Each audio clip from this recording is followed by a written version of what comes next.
స్పెషల్గా వేస్తున్నా. నూనె అయితే ఎక్కువ పోయాలి దానికి. అప్పుడైతేనే గుడ్డు మనం ఎంత చిలక కొట్టుకుంటామో అంత పెద్దదిగా వస్తుంది గుడ్డు. ఆమ్లెట్ కూడా పెద్దదిగా వస్తుంది. బాగా చిలక కొట్టుకునేయాలి గుడ్డు. ఎంత చిలక కొడతామో అంత ఉబ్బద్ది. ఆమ్లెట్కి నూనె ఎంత వేస్తామో అంత ఉబ్బద్ది పైకి. నూనె ఈ చిలక కొట్టుల్లోనే ఉంది.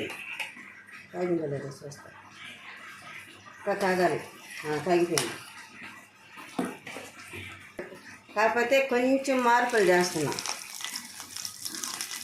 చిన్న చిట్కా మార్పులు చేస్తున్నా.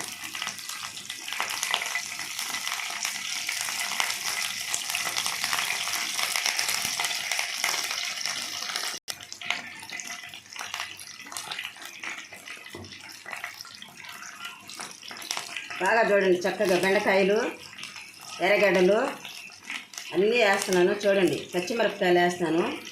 అన్నీ ఇలాగే వేస్తాను. గుడ్డు దూరంగా పోకుండా అవి పెట్టాను. ఆకులు దగ్గరగా అయితే ఆమ్లెట్ బాగా వస్తుంది అనేసి. ఇప్పుడు పచ్చిమిరపకాయలు ఆమ్లెట్గా వేస్తుందో లేదో నాకైతే తెలియదు, కానీ డెకరేషన్ అయితే సూపర్గా చేస్తున్నాను.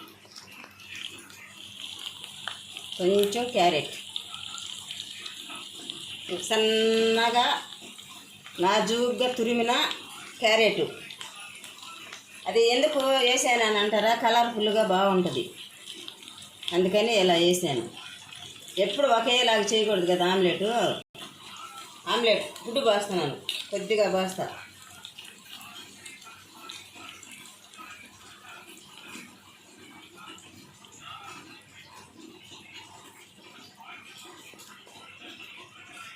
అంతే చాలు.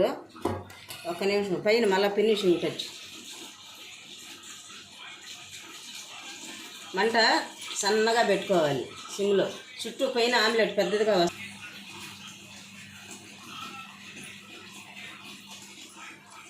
ఇలా వేసుకోవాలి. చూడడానికి అందంగా ఉంటుంది, తినడానికి బాగానే ఉంటుంది.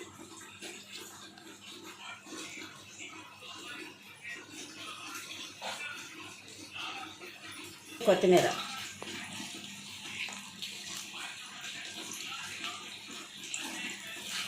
మనం తిప్పించి అప్పుడు వేస్తుంది.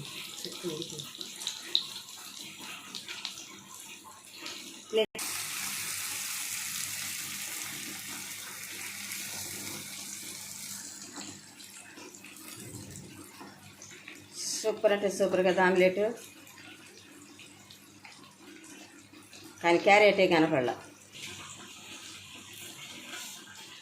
సూపర్గా ఉంది కదా.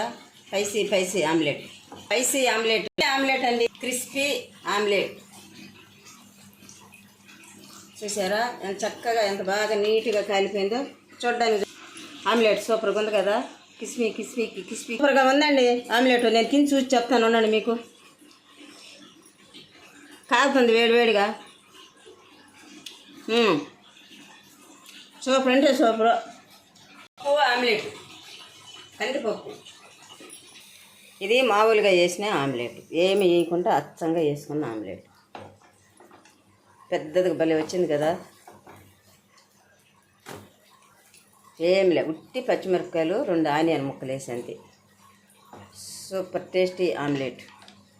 భలే ఉందండి, ఎక్సలెంట్గా ఉంది. మీకు మా వీడియో నచ్చినట్లయితే లైక్ చేయండి, షేర్ చేయండి, సబ్స్క్రైబ్ చేయండి, గంట సింబల్ కొట్టండి.